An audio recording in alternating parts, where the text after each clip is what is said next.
আপনি কি আমার ওখানে মুখ দিয়ে চেটে দিবেন? আমার খুব ভালো লাগবে। আমি তোমায় কোথায় মুখ দিয়ে চেটে দিব? কোথায় আবার? জানেন না কোথায়? ওখানটা ভালো করে জিভ দিয়ে চেটে চেটে দিবেন। না, আমি পারবো না কোথাও চেটে দিতে। আমার এসব একদম পছন্দ না। এমনি যদি হাত বুলিয়ে দিতে হয় সেটা পারবো, তবে আমি কোথাও চেটে দিতে পারবো না। কেন কেন?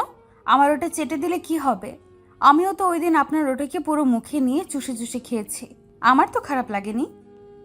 তোমার লাগেনি, কিন্তু আমার তো লেগেছে সোনা। বোঝার চেষ্টা করো, আমি এসব পছন্দ করি না। তাছাড়া তোমার ওখানে থাকা জীবাণু তো আমার মুখে চলে আসবে, তাই না? পরে তো আবার আমি একদম অসুস্থ হয়ে যাব। না, আপনার কিচ্ছু হবে না। আপনি একবার ট্রাই করে দেখুন না, মজা পাবেন খুব। আমি বলছি তো, আমার কথাটা শুনুন। উফ রুহি, আমায় এমন করে জোর করো না তো, প্লিজ। এই নোনতা নোনতা স্বাদ আমার মুখে লাগলে মানে আমার অদ্ভুত তো লাগবেই, তাই না? সেই সাথে একটা নেশা নেশা ভাব চলে আসবে। একটু বোঝার চেষ্টা করো। ও মা, তো আসুক না। আমার আপনার ওই চেটে দেওয়াটা ভীষণ ভালো লাগে। দিন না, একটু চেটে দিন। আর কত অপেক্ষা করাবেন? রাজ রুহিকে বারবার করে বুঝিয়ে বলছে রাজ কিছু চেটে দিতে চায় না। আর রাজের কাছে এটা ভীষণ অস্বস্তিকর। তাছাড়া এইসব চেটে খাওয়াতে অনেক রোগও হতে পারে। তাই রাজ চাইছে না রুহির কথা মতো চেটে দিতে। কিন্তু রুহি তো রাজের কোনো কথাই শুনছে না। রুহি বারবার করে রাজকে জোর করছে। রাজ এক পর্যায়ে খানিকটা বাধ্য হয়ে গিয়ে রুহিকে উদ্দেশ্য করে বলল, আচ্ছা, ঠিক আছে, আমি তোমারটা চেটে দিব, তবে একটা শর্ত আছে আমার। কি শর্ত? তুমি যে শর্ত দিবে আমি সেটাই মানব। বলো না কি শর্ত? আমার খুব ইচ্ছে করছে, প্লিজ। হুম, আমার শর্তটা হলো, আমি তোমার ওখানে চকলেট দিয়ে তারপর চেটে দিব। মিষ্টি মিষ্টি লাগবে, মজা পাবো। কি সব বলছো? ওখানে কি চকলেট দিয়ে চেটে খাওয়া যায়? তুমি এমনিতেই চেটে দাও। এমনি চেটে দিলে কি মজা পাবে না নাকি? হুম, এমনি চেটে দিলে তো নোনতা নোনতা লাগবে। তুমি চকলেট দিয়ে চেটে দিতে দিবা কিনা সেটা বলো। আমি চকলেট ছাড়া চেটে দিতে পারবো না। উফ, তুমি আসলে একটা ফাজিল। দাও, চকলেট দিয়ে চেটে দাও। ভালো করে চেটে দিবে যাতে করে আমি মজা পাই। ঠিক আছে, তাই দিচ্ছি। ওয়েট, তোমার ওখানে আগে চকলেট মাখিয়ে নিই। চকলেট মাখিয়ে নিয়ে ভালো করে চেটে চেটে খাবো একদম। রাজ কথাটি শেষ করতে নিজের পকেট থেকে একটা চকলেট বের করে রুহির ওখানে ভালো করে লাগিয়ে নিল। রুহি রাজের এমন ছোট বাচ্চার মতো কাজ দেখে মুচকি হেসে উঠল। বিছানায় শুয়ে থেকে রুহি রাজের জিভের আদরের জন্য অপেক্ষা করতে লাগলো। রুহির এই অপেক্ষার প্রহর বেশিক্ষণ স্থায়ী হলো না। রাজ সম্পূর্ণ চকলেট লাগিয়ে নিয়ে রুহির ওখানটায় ভালো করে জিভ দিয়ে চেটে দিতে লাগলো। রাজের ঠোঁটের চোষা আর জিভের আলিঙ্গন পেয়ে রুহি ভীষণ শান্তি পাচ্ছে। রুহি রাজের জিভের পরশ চোখ বন্ধ করে অনুভব করছে। ভীষণ রকম শান্তি পাচ্ছে রুহি এই আদরে। রাজ ভালো করে চেটে খেয়ে নিল। রুহির রাজের দিকে চোখ তুলে তাকাতেই হেসে ফেলল, কারণ রাজ একদম ছোট বাচ্চাদের মতো করে চেটে চুষে খাচ্ছে। রাজের খাওয়া শেষ হতেই রাজ রুহিকে উদ্দেশ্য করে বলল, কি এখন কেমন লাগছে? উফ, কি শান্তি লাগতেছে, বিশ্বাস করো। একদম মুখ ভরে খেতে পারছি। আমি তো প্রথমেই বলেছি তুমি চেটে খাও, মজা পাবে। কিন্তু তুমি তো আমার কথা শোনো না। আমি আর কি করব? উফ, এমনি কি তোমার এটা চুষি দিলে মজা পেতাম নাকি? চকলেট দিয়েছি বলেই তো মজা পাচ্ছি। ওমা, তাই নাকি? চকলেট ছাড়া বুঝি মজা পেতে না? একদম পেতাম না। হুম। তাই নাকি ফাজিল? দেখো কেমন করেছো চেটে চেটে। উফ, আমার হাতের আঙুল দুটো একদম সাদা হয়ে গেছে। রুহির কথাটা শুনে রাজ রুহির হাতটা নিজের সামনে নিয়ে নিল। রুহির হাতের দিকে তাকাতে রাজ চমকে উঠল। সত্যি তো রুহির হাতটা একদম সাদা হয়ে গেছে। রাজ বুঝতে পারছে না এমন করে চোষার কারণে কি এটা এমন করে সাদা হয়ে যেতে পারে। রাজ রুহির চোখের দিকে তাকাতেই দেখতে পায় রুহির চোখে মুখে খুশির ছাপ। রাজ রুহিকে উদ্দেশ্য করে মৃদু কণ্ঠে বলতে লাগলো, এই, তুমি এরকম করে হাসতেছো কেন? আমি তোমার হাতের এমন অবস্থা করার পরও তুমি হাসতেছো। কোথায় তুমি আমাকে বকবে তা না করে তুমি হেসেই চলেছো। তো কি করব? তোমার এমন পাগলামি দেখতে যে আমার ভীষণ ভালো লাগে। ভালো লাগে বললেই হলো? তোমার হাতে শেক লেগে গেছে, তাই তো তুমি আমায় চুষে দিতে বললে। এখন আমি চুষে এমন করে ফেলেছি। সত্যি, আমার কাছে খুব খারাপ লাগছে, বিশ্বাস করো। এই পাগল, খারাপ লাগার কি আছে? তুমি আদর করে দিয়েছো বলেই তো আমার আঙুলে এখন জ্বালা করছে না। সোরা কমেছে? হ্যাঁ, সত্যি কমেছে পাজিটা। এখন যাও, তুমি তোমার কাজ করে নাও, আর আমিও আমার কাজ করে নিচ্ছি। হোয়াট? এখন আবার তোমার কি কাজ? এই পোড়া হাত নিয়ে আবার কি কাজ করবে তুমি? ও মা, আমার কি কাজের শেষ আছে নাকি? আমার হাজারটা কাজ পড়ে আছে। তুমি আমায় নিয়ে তো ভেবো না, আমি ঠিক আছি। তুমি ঠিক থাকলে তো তোমায় এখন রুম থেকে যেতে দেওয়া চলবে না। আমার মাথায় একটা বুদ্ধি আসছে, সেটাকে সফল করতে হবে। মানে? এই, তুমি আমায় যেতে দিবে না কেন? আর তোমার মাথায় এখন আবার কি বুদ্ধি আসলো? আমায় একটু খুলে বলো। খুলে তো বলবোই, তার আগে আমায় দরজাটা বন্ধ করতে হবে। ও মা, দরজা কেন বন্ধ করতে হবে? এই রাজ, তোমার মাথায় আসলে কি চলছে? আমায় একটু বলে যাও। তোমায় বলবো কেন? হ্যাঁ, আগে কাজটা করতে তো দাও, তারপর তোমায় বলছি। রাজ কথাটা বলতেই দরজার দিকে এগিয়ে যায়। রুহি রাজের দিকে এক দৃষ্টিতে তাকিয়ে আছে। রুহি বুঝতে পারছে না রাজের মাথায় কি চলছে। রাজ দরজাটা বন্ধ করে দিয়ে সোজা চলে আসে রুহির কাছে। রুহির কাছে এসে রাজ রুহির দিকে তাকিয়ে মুচকি মুচকি হাসছে। রাজের হাসিটা দেখে রুহি ব্রু কুচকে রাজকে উদ্দেশ্য করে প্রশ্নসূচক কণ্ঠে বলতে লাগলো, এমন করে হাসছো কেন? আর তুমি দরজাটা কেন বন্ধ করেছো? তোমায় বললাম তো আমার কাজ আছে, আমি বাহিরে যাব। আমি তোমায় বাইরে যেতে দিব না তো। তুমি বাইরে গিয়ে কি করবে? হ্যাঁ, জানো না আমি সব সময় তোমায় নিজের কাছে বন্দি করে রাখতে চাই। এই, একদম দুষ্টুমি করবে না। তুমি কিন্তু অনেক ফাজিল হয়ে গেছো। তোমার মাইর দিতে হবে, বুঝলে? জি, বুঝেছি। আর তোমার মায়ের খেতে আমি দীর্ঘ সময় ধরে অপেক্ষা করেছি। দাও, মায়ের দাও আমাকে। উফ রাজ, তুমি আমায় এত জ্বালাও কেন? যাও না, সরো, আমি বাইরে যাব। হুম, আমি তোমায় কোথাও যেতে দিব না। এখন আমি আদর করব, আর তুমি এখন আমায় আদর করবে, বুঝছো? একদম অনেক আদর, সবকিছু একদম চুষে চুষে খাবো। রুহি কি চুষে খাবে? এই ফাজিল, ফাজলামি করো না আমার সাথে। আমার কাজ পড়ে আছে, এখান থেকে যাও। আমি যত চাই তোমার কাছে থাকতে, তোমায় আদর করতে, ভালোবাসা দিতে, তুমি তত বেশি করে চাও আমি যেন তোমার কাছ থেকে দূরে দূরে থাকি। এটা কি আদৌ উচিত? তুমি বলো। জি, এইটাই উচিত কাজ। আপনি দিন দিন পাজি হয়ে উঠেছেন। এখন কি করে ফেলেন নিজেও জানেন না, কখন কি করে ফেলেন নিজেও জানেন না। আর আমায় তো পাগল করেই ফেলেছেন। আপনার থেকে আমায় সাবধানে দূরে দূরে সরে সরে থাকতে হবে, তা না হলে আপনি... তা না হলে কি আমার থেকে তুমি দূরে সরে যাবে? সেটা কি সম্ভব? আমি তো তোমায় দূরে সরে যেতে দিবই না, নিজের বাহু ডোরে শক্ত করে বেঁধে রাখবো।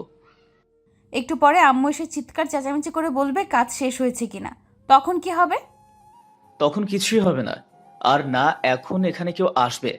তুমি আমায় আদর করতে না দিলে আমি কিন্তু এখন তোমাকে জোর করব। সরি, আমায় জোর করেও খুব একটা লাভ হবে না, কারণ আমি খুব ভালো করেই আপনার থেকে পালাতে জানি সোনা বর আমার। আপনি থাকেন, আমি গেলাম। রুহি কথাটা বলতেই বিছানা থেকে উঠে পড়ে। রাজ রুহির দিকে এক দৃষ্টিতে তাকিয়ে আছে। মনে হচ্ছে রুহিকে চোখ দিয়ে গিলে খাবে সে। রাজের এমন চাহনি দেখেও রুহির বিন্দুমাত্র ভ্রুক্ষেপ নেই, কারণ রাজের এমন কাজ সব সময় রুহি দেখে আসছে। কোনো কথাবার্তা নেই। যখন তখন রাজ এইসব আদর আদর করে বায়না করতে থাকে। রুহি এইসব দেখে দেখে প্রায় বিরক্ত। রুহি রাজের পাশ দিয়ে চলে যেতে নিতেই রাজ রুহিকে খানিকটা অবাক করে দিয়ে দুম করে রুহির হাতটা ধরে ফেলল। রুহির হাতটা ধরে ফেলে রাজ রুহিকে একটা হ্যাচকা টান দিয়ে নিজের বুকের উপর নিয়ে এলো। রুহি রাজের হ্যাচকা টানের টাল সামলাতে না পেরে রাজের বুকের উপর হকচকিয়ে চলে যায়। রুহি রাজের বুকের উপর চলে আসতে রাজ রুহিকে নিজের বাহুতে বন্দি করে ফেলে। রাজের এমন কাজে রুহি প্রশ্নসূচক কণ্ঠে রাজকে উদ্দেশ্য করে বলল, এটা কি হলো? তুমি আমার সাথে আবারও ফাজলামি করা শুরু করে দিয়েছো। যাও, আমার কাজ আছে, ছাড়ো আমায়। তোমার হাতে শেক লেগেছে, এখন তোমায় কোথাও যাওয়া লাগবে না। তুমি আমার বুকে আদর খেয়ে খেয়ে রেস্ট করবে। আমি এখন রেস্ট করলে দুপুরে খাবে কি? আর আমার হাতে বেশি কিছু হয়নি যে আমি কিছু করতে পারবো না। আমি সব কিছু করতে পারবো। আমার মাথাটা খারাপ করো না তো। কিচ্ছু করতে পারবে না। যতক্ষণ আমি আছি ততক্ষণ কোথাও যেতে পারবে না তুমি। উফ, আমায় ঠোঁটে স্বাদ নিতে দাও না সোনা, প্লিজ। রাজ রুহির সাথে ফাজলামি করছে, রুহিও রাজের সাথে একটু দুষ্টুমি করছে। রাজ রুহির দুষ্টুমির মুহূর্তটা বেশি সময় স্থায়ী হলো না, কারণ রাজের রুমের সামনে রাজের মা এসে দরজায় নক করলো। রাজ রুহিকে নিজের বুকের উপর থেকে সরিয়ে নিয়ে দরজার দিকে এগিয়ে গিয়ে দরজাটা খুলে দিতেই রাজ দেখতে পেল তার আম্মু দাঁড়িয়ে আছে। রাজ নিজের আম্মুকে রুমের সামনে দেখে বলে উঠল, কি হলো আম্মু? তুমি কেন আসতে গেলে কষ্ট করে? আমায় ডেকে দিলেই তো হতো, আমি তো চলে যেতাম। সেটাই তো জানি, কিন্তু বৌমা কোথায়? রুহি তো রুমে আছে আম্মু, কিন্তু কেন? বৌমাকে এগিয়ে আসতে বল বলছি। কেন? রাজ তার আম্মুর কথাটার মানে বুঝলো না। হঠাৎ করে তার আম্মু এতটা গম্ভীরভাবে কথা বলছে কেন? রাজ রুহির থেকে দেওয়ার আগেই রুহি দরজার সামনে হাজির।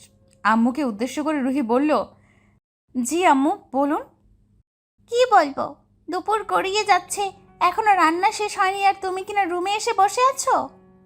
না আম্মু, আসলে আমি একটা জিনিস নিতেই আসলাম, তাই আর কি লেট হয়েছে। হোয়াট? তোমার আবার রুমে কি কাজ? আর জিনিস দিয়ে তো সাথে সাথে চলে যেতে পারতে নাকি? রাজের আম্মুর কথাটা শুনে রুহি কোনো শব্দ করলো না। শ্বশুরবাড়িটা সবার কাছে প্রিয় হয় না, আবার সকলের কাছে অপ্রিয় হয় না। রাজ রুহিকে চুপসে যেতে দেখে রুহিকে সরিয়ে দিয়ে রাজ নিজের মায়ের উদ্দেশ্যে বলল, আসলে আম্মু, ওর হাতে একটু শেক লেগে গেছে বুঝছো, তাই ও মেডিসিনের জন্য এসেছিল। রাজের কথাটা শুনে রাজের মা চমকে যায়। উনি রুহির দিকে এগিয়ে এসে রুহির হাত ধরে বিচলিত কণ্ঠে বলে উঠল, কোথায় কোথায়?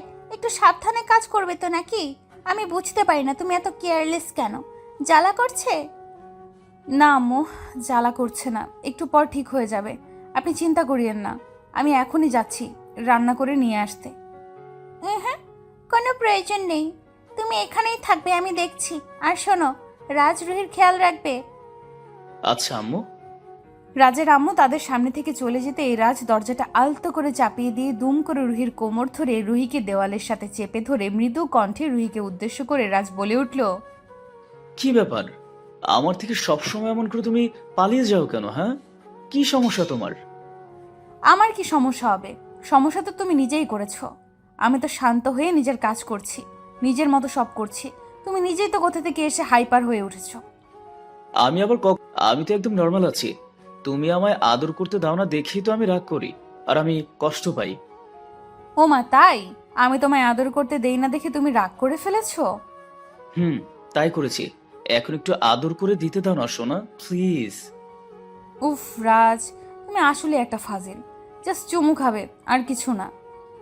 রুহির কথাটা শেষ হবার পূর্বে রাজ দুম করে রুহির কোমরে ধরে রুহির ঠোঁটের দিকে নিজের ঠোঁটজোড়া এগিয়ে দিয়ে নিজের ঠোঁটের ভাঁজে রুহির ঠোঁটজোড়া নিয়ে নিল। পরম আবেশে রাজ রুহির ঠোঁটজোড়ার উপর ভালোবাসার পরশ এসে দিতে লাগলো। রুহি রাজের ঠোঁটের পরশে প্রবলভাবে শিহরিত হলো। সারা শরীর যেন রুহির কেঁপে কেঁপে উঠছে। রাজ রুহির ঠোঁটের উপর আর গভীরভাবে চুমু খেতেই রুহি প্রবলভাবে কেঁপে কেঁপে উঠল। রাজ রুহির এমন কম্পিত শরীর দেখে যেন আরো বেশি উন্মাদ হয়ে যায়। রুহির ঠোঁটে চুমু খাওয়ার পর রাজ রুহির ঘাড়ে গলায়ও চুমু খায়। রাজ রুহিকে চুমু খেতে খেতে পাগল করে যাচ্ছে। ওইদিকে নিজের স্বামীর এমন দুষ্টু মিষ্টি আদর খেতে যেন ভীষণ ভালো লাগছে রুহির। রাজ রুহিকে বিছানার দিকে নিয়ে যেতে নিতেই রুহি রাজকে উদ্দেশ্য করে বলল, এই রাজ, কোথায় নিয়ে যাচ্ছ আমায়? ও মা, কোথায় আবার? আমাদের বিছানায়। ওখানে গিয়ে তোমায় আদর করতে হবে তো নাকি? ওফ, তুমি আমায় এখন বিছানায় নিয়ে গিয়ে আদর করবে? ঠিক আছে, চলো বিছানায় যাই, তবে আগে তুমি যাও, তারপর আমি আসছি। উফ, এমন না করে যদি তোমায় সাথে করে নিয়ে যাই, তবে কি সেটা ভালো হয় না? একটুও ভালো হয় না, অনেক খারাপ হয়। আমার কথা তুমি শুনবে কিনা সেটা বলো। আচ্ছা, ঠিক আছে, শুনলাম। চলো, এসো আমার পেছন পেছন। রাজ সরল মনে রুহিকে নিয়ে বিছানার দিকে এগিয়ে যেতে লাগলো। বিছানার দিকে এসে রাজ রুহির জন্য পেছন ফিরে তাকাতেই রাজ চমকে উঠল, কারণ রুহি তার সাথে বিছানা অবধি আসেনি। রাজ দরজার দিকে তাকাতেই দেখতে পায় রুহি দরজার দিকে আছে আর রাজের দিকে তাকিয়ে খিলখিল করে হাসছে। রাজ রুহিকে হাসতে দেখে আপন মনে বলে উঠল, তবে কি রুহি আমায় ধোঁকা দিল? রাজ রুহির দিকে এগিয়ে আসতেই রুহি পালিয়ে যায়। ভালোবাসার এমন খুনসুটিগুলো সত্যি অসাধারণ হয়ে থাকে। ভালোবাসা সব সময় ভালোবাসায় থাকুক। গল্পটি কেমন লাগলো তা অবশ্যই কমেন্ট করে জানাতে ভুলবেন না। পেজ থেকে দেখে থাকলে অবশ্যই পেজটিকে ফলো করে দিবেন, আর চ্যানেল থেকে দেখে থাকলে অবশ্যই চ্যানেলটিকে সাবস্ক্রাইব করে পাশে থাকা বেল আইকনটা বাজিয়ে দিবেন। আর নিত্য নতুন এমন সুন্দর সুন্দর ভালোবাসার গল্প পেতে ভয়েস অফ প্রিয়াঙ্কা এবং প্রিয়াঙ্কাস ক্রিয়েশনের পাশেই থাকবেন। ধন্যবাদ সবাইকে। দেখা হচ্ছে আগামীকাল নতুন কোনো গল্প নিয়ে। আহ, আরে আস্তে আস্তে করো। উফ, খাটটাকে ভেঙে ফেলবে নাকি? আমি তো আস্তে আস্তেই করছি, খাট কেমন করে ভাঙবে? উফ, এটাকে আস্তে আস্তে করা বলে? যেভাবে ধাক্কা দিচ্ছ মনে হচ্ছে এখনই ভেঙে যাবে। একটু আস্তে করো না প্লিজ। আস্তে করলে কি হবে নাকি? আমি আস্তে আস্তে করব না, আরো জোরে জোরে করব। আরো জোরে জোরে করলে এই খাট ভেঙে যাবে। পরে মানুষ এটা জানতে পারলে হাসবে আমাদের নিয়ে। বুঝলাম না যে এখানে হাসির কি আছে। আমরা তো খাট ভেঙে কোনো পাপ করছি না, তাই না? উফ, তোমায় কে বোঝাবে? আল্লাহ, তুমি কিছুই বুঝতে চাও না। সব সময় উল্টাপাল্টা কথা বলবেই বলবে। বাসর রাতে খাট ভাঙা কথাটা শুনতেই কেমন যেন লাগছে না? কি আর করব, সব আমার কপাল। আমি তো আর রোহান কথাটা শেষ করার পূর্বেই রোহান আর রুমি খাট ভেঙে নিচে পড়ে যায়। বাসর রাতে এমন করে খাট ভেঙে যাওয়াটা সত্যিই ভীষণ অদ্ভুত। খাট ভেঙে রুমি আর রোহান মাটিতে পড়ে যেতেই রুমি কোমর ধরে কোকিয়ে উঠল ব্যথায়। রুহি ব্যথায় কোকিয়ে উঠে রোহানকে উদ্দেশ্য করে ব্যথিত কণ্ঠে বলতে লাগলো, এই সব কিছুর জন্য তুমি দায়ী। আমি আগেই বলেছিলাম খাটটা খুব বেশি শব্দ করছে, একটু আস্তে আস্তে করো। আমার কথা শোনো না দেখে। উফ। আরে ধুর, আমি কি জানতাম নাকি যে এমনটা হবে? আমি তো আস্তে আস্তেই নাড়ছিলাম। ও মা গো, আমার কোমরটা বোধহয় গেল গো। একটা ষাঁড়ের সাথে বিয়ে হয়েছে গো। আল্লাহ, উফ, আমার সাধের কোমর। উফ রুহি, তুমি এমন করে শব্দ করো না তো। বাইরের লোকজন শুনতে পেয়ে এখানে চলে আসবে। আমার মান সম্মান নষ্ট করতে চাও নাকি তুমি? এমন সব কাজ করে আবার মান সম্মানের বড়াই করছো? তোমার কি একটু লজ্জা বলতে কিছু নেই? ওমা, আমি কি জামা কাপড় ছাড়া আছি নাকি যে আমার লজ্জা করবে? উফ, অসহ্যকর একটা লোক বাবা। আমি মরে যাচ্ছি আমার জ্বালায়, আর উনি মজা নিচ্ছে। শোনো, ব্যথা কিন্তু তুমি একা পাওনি, আমিও পেয়েছি। আর তোমার তো সুখ লেগেছে, আমার শুধু কষ্ট হচ্ছে। রাহাতের কথাতে রুহি রাহাতের দিকে অগ্নি দৃষ্টিতে তাকালো। রুহি খাট ভেঙে পড়ে যেতেই কোমরে ভীষণ ব্যথা পেয়েছে। রাহাত কথাটা বলতে বলতে উঠে পড়ার চেষ্টা করতেই দরজায় কেউ একজন নক করলো। রাহাত দরজায় নক করার শব্দ পেতেই চমকে উঠল। কারণ এত রাতে তো কেউ কেন রাহাতের রুমের দরজায় নক করবে? তাছাড়া আজ তো রুহি আর রাহাতের বাসর রাতে কেউ কি এত রাতে নবদম্পতির রুমে আসে? রাহাত দাঁড়িয়ে পড়তেই আবারও দরজায় শব্দ হলো। রাহাত এবার রুহিকে বসা থেকে টেনে তুলে দ্রুত দরজার দিকে এগিয়ে গেল। দরজাটা খুলে দিতেই রাহাত আর রুহি চমকে উঠল। দরজা খুলে দিতেই রাহাতের সামনে চলে আসলো রাহাতের দুলাভাই আর ছোট কয়েকটা শালি। রাহাত এত লোকজন তার রুমের সামনে দেখে খানিকটা হকচকিয়ে গেল। রাহাত কৌতূহলী হয়ে তার দুলাভাইয়ের দিকে তাকাতেই তার দুলাভাই দরজার সামনে থেকে রাহাতকে ঠেলে রুমের ভেতরে ঢুকে পড়ল। রুমে ঢুকে রাহাতের দুলাভাই খাট ভাঙা দেখে রাহাতকে উদ্দেশ্য করে লজ্জা মাখা হাসি দিয়ে বলে উঠল, কিরে শালা, কি করছিস সেগুলো? মেয়েটা তো তোর সারা জীবনের সম্পদ, ওকে নিয়ে একটু আস্তে ধীরে করলে কি এমন হতো? আরে ভাই, আমি কি করেছি? আমি তো কিছুই করি নাই। এই খাটটা পুরাতন ছিল হয়তো, তাই ভেঙে গেছে। খাট পুরাতন ছিল না, তোর শক্তি আগের থেকে কয়েক গুণ বেড়ে গেছিল, তাই তো ভেঙে গেছে। আহারে, এই খাটের জন্য আমার কত কষ্ট হচ্ছে খুব। এমন শক্তি আমায় এর আগে দেখায়নি কেউ। দুলা ভাই, তুমি সব কি ধরনের কথা বলছো? হ্যাঁ, মনে হচ্ছে আমি ধাক্কা দিয়ে দিয়ে খাটটাকে একদম ভেঙে ফেলেছি। উমা, তুই ধাক্কা না দিলে খাট কেমন করে ভাঙলো? তুই কি বলতে চাইছিস এই কাজটা রুহি করেছে? কি রুহি তুমি করেছো নাকি? দুলাভাইয়ের কথায় রুহি মাথা নিচু করে না সূচক মাথা নাড়ালো। রাহাত এবার চরম বিরক্ত হয়ে যাচ্ছে। রাহাতের দুলাভাই এসব কি ধরনের কথা বলছে? আর রাহাতের এই ছোট ছোট শালিগুলো কিছু না বুঝেই খিলখিল করে হাসছে। রাহাত তার দুলাভাইকে উদ্দেশ্য করে খানিকটা গম্ভীর কণ্ঠে বলতে লাগলো, দুলা ভাই, আপনার কথা কি শেষ হয়েছে? রাত তো অনেক হয়েছে, তাই না? আপনি এখন এখান থেকে আসতে পারেন। ওমা, তুই আবার রেগে গেলি কেন? নিজেই তো কাণ্ড ঘটিয়েছিস, এখন আবার নিজেই লজ্জা পাইছিস? কাজটা করার আগে মনে ছিল না? ভাইয়া, ভাইয়া, খুব বেশি হয়ে যাচ্ছে কিন্তু। খুব বেশি তো হয়েছেই, তা না হলে কি এমন করে করতেছিস নাকি? আল্লাহ, আমি জীবনেও এমন ছেলে দেখিনি। Rahat very bad. দুলাভাইয়ের কথাটা শেষ হতেই রাহাতের রুমে রাহাতের বাবা মা আর বোন চলে আসে। তারা বাসর ঘরে চিৎকার চেঁচামেচির শব্দ পেয়ে এখানে এসেছে। রাহাতের বাবা মা রাহাতের রুমে আসতেই যেন চমকে উঠল। খাট ভাঙা দেখে রাহাতের মা বাবা রাহাতকে উদ্দেশ্য করে বলে উঠল, কি রে রাহাত, এই খাট কি করে ভেঙে গেল? কি হয়েছে? না মা, আসলে আহা আম্মা, আপনি এসব বুঝতে পারবেন না, পুরাতন খাট তো, তাই আর কি। আপনি আর আব্বা এখন যান, আমরা ঠিক করছি সব। রাহাতের দুলাভাই যেন রাহাতের ইজ্জত মারতে উঠে পড়ে লেগেছে। তাই তো এসব উল্টাপাল্টা কথা বলে তাকে লজ্জা দিচ্ছে। রাহাতের দুলাভাইয়ের কথা শুনে রাহাতের মা বাবা কিছু একটা আঁচ করতে পেয়ে লজ্জা পেয়ে দ্রুত চলে যায় রাহাতের রুম থেকে। রাহাতের বাবা মা চলে যেতেই রাহাতের বোন রাহাতকে উদ্দেশ্য করে বলতে লাগলো, কি রে রাহাত, এইসব কি? কেমন করে হলো? আমি আর কি বলবো, তোর জামাইকে জিজ্ঞেস কর। আমার মান সম্মান খেতে একদম উঠে পড়ে লেগে গেছেন উনি। উফ, আসিফ, তুমি আবারও আমার ভাইটার পেছনে লেগেছো।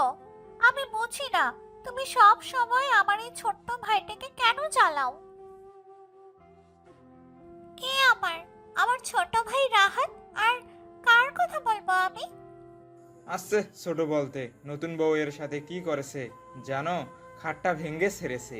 সি সি, কি অসভ্য ছেলে রে বাবা। রাত্রি তার স্বামীর কথা শুনে রাহাতের দিকে দৃষ্টিপাত করতেই রাহাত নিচে মাথাটা করে ফেলল। রাত্রি বুঝতে পারল কিছু একটা হয়েছে, আর রাহাত এইসব কিছুর জন্য ভীষণ লজ্জা পাচ্ছে। রাত্রি রাহাতকে এমন করে লজ্জা পেতে দেখে আসিফকে উদ্দেশ্য করে বলল, শোনো, আমার ভাইটাকে নিয়ে একটাও বাজে কথা বলবে না। ওরা ছোট, তাই বুঝতে পারেনি। এখন চলো এখান থেকে, নাকি এখানেই বসে বসে ওদের পাহারা দেবে? নাও, আমি কি করলাম? তুমি আমার উপর অযথা ঝাড়ি দাও। আহ, চলো না রুমে, তুমি না বড্ড বেশি কথা বলো। রাহাতের বোন রাত্রি কথাগুলো বলে রাহাতের দুলাভাই আসিফকে টানতে টানতে নিয়ে যাচ্ছে। রাহাত দরজাটা বন্ধ করে দিতে এগিয়ে যেতেই রাহাতকে উদ্দেশ্য করে তার দুলাভাই বলতে লাগলো, পুরো জীবনটা পরে আছে, মেয়েটা তো আর পালিয়ে যাচ্ছে না। একটু আস্তে ধীরে কর ভাই আমার, আসছি। রাহাতের দুলাভাইয়ের কথাটা শুনে রুহি খিলখিল করে হেসে ফেলল। রাহাত দরজাটা বন্ধ করে দিয়ে রুহির দিকে তাকিয়ে ব্রু কুচকে রুহিকে উদ্দেশ্য করে বলে উঠল, কি হলো, তুমি এমন করে হাসছো কেন?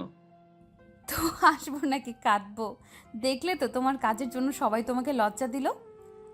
ও তাই না, মানে আমায় লজ্জা দিয়েছে বলে তুমি হাসছো? তা বলছি কি, লজ্জা কি শুধুমাত্র আমায় একাই দেওয়া হয়েছে? তুমি বুঝি পাওনি? আমিও তো পেয়েছি, তবে আমারটা কম, তোমারটা বেশি।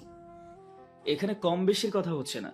আমি বুঝতে পারছি না এই খাটটা কেন এমন করে ভেঙে গেল, আর সবাই আমাকে কিসের জন্য মানে এতগুলা কথা শোনালো, বুঝতেই পারলাম না আমি কিছু। খাট ভেঙেছে তো তোমার জন্যই, তুমি বেশি ধাক্কাধাক্কি করেছো বলেই খাট ভেঙে গেছে। আর সবাই হাসছে, তার পেছনে তো একটা কারণ আছেই। কি কারণ? আর আমি কখন ধাক্কাধাক্কি করলাম? একটু কি ধরে চড়ে বসতেও পারবো না নাকি? কারণটা বোঝার মতো বয়স না হতেই বিয়ে করেছো নাকি? কারণ তো ওইটাই। রুহি কথাটা বলতে একটা দুষ্টু হাসি দিল। রুহির ঠোঁটের কোণে এই দুষ্টু হাসি দেখে রাহাতের মনের মধ্যে একটা শিহরণ খেলে গেল। রাহাত বুঝতে পারলো আসলে ঘটনাটা কি আর কেন সবাই এটা নিয়ে হাসছে। তবে রাহাত তো ওসব কিছুই করেনি, শুধুমাত্র রুহির সাথে গল্প করছিল। তার মধ্যেই খাটটা ভেঙে পড়ে যায়। রাহাত রুহির হাসি দেখে আর কিচ্ছু বলল না, চুপ করে সোজা খাটের দিকে চলে যায়। খাটের দিকে এসে রাহাত ভালো করে খাটের চারদিকে চোখ বুলিয়ে নিল। রাহাত দেখতে পেল খাটের একটা পায়া ঠিক জায়গায় বসেনি, আর দুটো নাট খোলা ছিল, যেই কারণেই একটু নাড়া দিতেই নাট খুলে গেল আর তারা পড়ে গেল। রাহাতকে খাটের দিকে তাকিয়ে থাকতে দেখে রুহি প্রশ্নসূচক কণ্ঠে রাহাতকে উদ্দেশ্য করে বলল, এ কি, তুমি খাটের দিকে এমন করে তাকিয়ে আছো কেন? খাটের মধ্যে কি খুঁজতেছো? তেমন কিছু না, সবাই যেটা ভেবেছে সেটা সত্যি করার প্রচেষ্টা করার প্ল্যান করছি। মানে, এই কি সব কথা বলছো? আমি তো তোমার কথার মানেটাই বুঝতে পারছি না। মানে না বোঝার মতো বয়স না হতেই বিয়ে করেছো? মানেটা তো আমি তোমায় আদর করে করে বোঝাবো শোনা।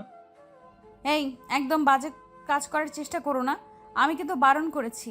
এইসব আমি করতে পারবো না। শুভ সূচনা যখন হয়ে গেছে তখন আর বাধা কিসের? ওয়েট, আগে খাটটা তো ঠিক করে নেই। রাহাত কথাটা বলতেই খাট মেরামত করতে শুরু করলো। রাহাত খাট মেরামত করতে করতে ঘেমে ভিজে গেছে। রুহি রাহাতের দিকে এক দৃষ্টিতে তাকিয়ে আছে। নিজের ভালোবাসার মানুষটির প্রতি যেন রুহি একটু বেশিই টান অনুভব হচ্ছে হৃদয়ে। রাহাত আর রুহির বিয়েটা পারিবারিকভাবে হলেও অনেক ঝামেলা পোহাতে হয় তাদের। প্রথমত বিয়ের সব কথা পাকা হবার পরেও তাদের বিয়ে নিয়ে সময় ক্ষেপণ হতে শুরু করে। বিয়ের কথা পাকা হবার পরেও প্রায় 7-8 মাস তারা এমনই থাকলো, কারণ তাদের বিয়ে হচ্ছে না। রাহাত রুহির সাথে প্রায় প্রতিদিনই দেখা করত, কথা বলতো, তবে তাতে কি আর শান্তি হয়? রাহাত রুহির আদর ভালোবাসা পাবার জন্য ব্যাকুল হয়ে ওঠে, কিন্তু বিয়ের আগে তো আর কিছু করা যায় না। অনেক অপেক্ষার পর রাহাত রুহিকে অবশেষে নিজের করে পায়। আর এই তো এতদিনের মাঝেই রুহি আর রাহাতের মধ্যে ভালো বন্ধুত্ব ও বোঝাপড়ার একটা সুযোগ তৈরি হয়। রাহাতের সাথে অতীতের কিছু কথা নিয়ে ভাবছে। ভাবনার মাঝে রুহি এতটাই মগ্ন যে কখন রাহাত সব কাজ শেষ করেছে সেটা খেয়ালও করতে পারেনি। রাহাত রুহির বাহুতে আলতো করে স্পর্শ করে রুহিকে মৃদু ধাক্কা দিতেই রুহির ঘোর কাটে। রুহি রাহাতের দিকে হকচকিয়ে তাকাতেই রাহাত রুহিকে উদ্দেশ্য করে বলে উঠল, কি হলো? কোন ধ্যানে পড়েছিলে তুমি? এতক্ষণ ধরে ডাকছি, কথা কি কানে যায় না? সরি, আমি একটু... ওমা, তুমি খাট্টিকো করে ফেলেছো? কেমন করে করলে এটা ঠিক? কেমন করে আবার? আমি সবকিছু ঠিক করতে পারি। সেটা তো দেখতেই পাচ্ছি, কিন্তু এটা বুঝতে পারছি না কেমন করে এটা ঠিক করলে। একদম আগের মতোই দেখা যাচ্ছে। খুশি হয়ে লাভ নেই, এই খাট আবারও ভাঙবে, আর সেটা তোমায় আদর করতে নিয়ে। মানে এই ফাজলামি করো আমার সাথে? একদম আমার কাছে আসার চেষ্টাও করবে না। ও মা, আমি তোমার কাছে না গেলে কি করে হবে বলো? আজ আমাদের বাসর রাত, আর এই রাতে তোমায় কাছে যাব না তার কি করে হয় বলো? তোমার কাছে না গেলে আমি আর কার কাছে যাব? সেটা আমি জানি না, কিন্তু আমার কাছে আসতে পারবে না, এই আমি বলে দিচ্ছি। তোমার এসব কথা শুনতে আমি বাধ্য না। এতটা বছর ধরে, এতটা যুগ ধরে আমি শুধুমাত্র এই দিনটার জন্য অপেক্ষা করেছি, আর আজ সেই দিনটা হাতে পেয়েও আমি ছেড়ে দিব, এমনটা আমি হতে দিতে পারি না। না, আমার কাছে আসবে না যখন বলেছি তখন আসবে না। আমি কিন্তু সত্যি সত্যিই কান্না করব এখন। ও মা, সে কি কথা? তুমি হঠাৎ করে কান্না করবে কেন? কারণ আমি শুনেছি এসব করলে নাকি ব্যথা পেতে হয়। আমি ব্যথা পাবো খুব, তাই আমি করব না। এমন সব বোকামার্কা কথা তোমায় কে বলেছে? হ্যাঁ, এসব করলে ব্যথা তো পাবেই না, বরং অনেক সুখ পাবে, বুঝছো? না, তুমি আমায় মিথ্যা কথা বলছো। আমি এসব করব না কিছু। ওকে, করিও না, আমি করছি, তুমি শুধু দেখে যাও। রাহাত কথাটা বলতেই রুহির দিকে এগিয়ে গিয়ে শক্ত করে রুহিকে নিজের বুকে জড়িয়ে নিল। এত শক্ত করে জড়িয়ে চেপে ধরেছে যে রুহি আর নড়তে পারছে না। রাহাত রুহিকে নিজের বুকে নিয়ে খুব শান্তি পাচ্ছে। রাহাতের এমন পাগলামিতে রুহিও মনে মনে ভীষণ সুখ পাচ্ছে। রাহাত রুহির ঘাড়ে গলায় আলতো করে নিজের ঠোঁটজোড়া ছুঁয়ে দিতেই রুহি ভীষণ রকম কেঁপে উঠল। রুহির সারা শরীরে যেন কারেন্ট বয়ে গেল। রাহাত রুহির এই কম্পিত শরীরের ছোঁয়া পেতেই আরো ব্যাকুল হয়ে যায়। রাহাত রুহির ঠোঁটের নিচে আলতো করে নিজের নাকটা ছুঁয়ে দিয়ে রুহিকে উদ্দেশ্য করে মৃদু নেশালো কণ্ঠে বলতে লাগলো, তোমার এই মিষ্টি মধুর ঠোঁটের স্বাদ আমি একবার নয়, আমি বারবার, 1000 বার গ্রহণ করতে চাই। তুমিও কি আমার মতোই চাও? আজ আমাদের পূর্ণতার রাত। এই রাতে আমরা একে অপরের মাঝে মিশে যাব না তো কবে মিশবো বলো? তবে কেন আমায় নিজের কাছ থেকে দূরে রেখেছো? আমায় আরো শক্ত করে জড়িয়ে ধরো, আমি আদর করে পাগল হয়ে যেতে চাই। রাহাত কথাটা বলতেই রুহির ঠোঁটজোড়া নিজের ঠোঁটজোড়ার মাঝে ডুবিয়ে নিয়ে পাগলের মতো করে রুহির ঠোঁটে চুমু খেতে লাগলো। রাহাতের এমন পাগলামি করা কাজ দেখে রুহি যেন পাগল হয়ে উঠল। 1 মিনিটের মধ্যেই রুহি ও রাহাতের সাথে সমানভাবে তাল মিলিয়ে যেতে লাগলো। দুজন দুজনকে পাগলের মতো করে চুমু খেয়ে চলেছে। রাহাত আরো গভীর থেকে গভীরতর ভাবে রুহির ঠোঁটের মধুর স্বাদ নিতে লাগলো। রাহাতের ঠোঁটের উন্মাদনা যেন রুহির সারা শরীরে বয়ে গেল। রুহি ও রাহাতের সাথে পাগল হয়ে উঠল। দুজনের মাঝে এক পবিত্র ভালোবাসার নেশা ভর করেছে আজ। আরও কিছু সময় চুমু খাওয়ার পর রাহাত রুহির ঠোঁটজোড়া ছেড়ে দিল। রাহাত রুহির ঠোঁটজোড়া ছেড়ে দিতেই রুহি প্রশ্নসূচক দৃষ্টিতে রাহাতের দিকে তাকাতেই রাহাত বলে উঠল, শুধু কি চুমু খেলেই হবে? আর কিছু করতে হবে না বুঝি? আর কি করবে? চুমুতেই তো অনেক আদর ছিল, আর কিছু করতে হবে না। আচ্ছা তাই, আমার তো আরো আদর চাই সোনা। এখন বলো, এখানেই করবো নাকি বিছানায় নিয়ে? উফ, বিছানায় গেলে তো আবার ভেঙে যাবে। এবার ভাঙার জন্যই করব। রাহাত রুহিকে নিজের কোলে তুলে নিয়ে চলে যায় বিছানায়। রুহিকে বিছানায় শুইয়ে দিয়ে পাগলের মতো আদর করতে লাগলো রাহাত। রাহাতের আদরে রুহি আরো উন্মাদ হয়ে যায়। ভালোবাসার চাদরে ঢাকা পড়ে দুটি পবিত্র ভালোবাসার হৃদয়। রাহাত আর রুহির মতোই বেঁচে থাকুক প্রতিটি ভালোবাসা। গল্পটি কেমন লাগলো তা অবশ্যই কমেন্ট করে জানাতে ভুলবেন না। পেজ থেকে দেখে থাকলে অবশ্যই পেজটিকে ফলো করে দিবেন, আর চ্যানেল থেকে দেখে থাকলে অবশ্যই চ্যানেলটিকে সাবস্ক্রাইব করে পাশে থাকা বেল আইকনটা বাজিয়ে দিবেন।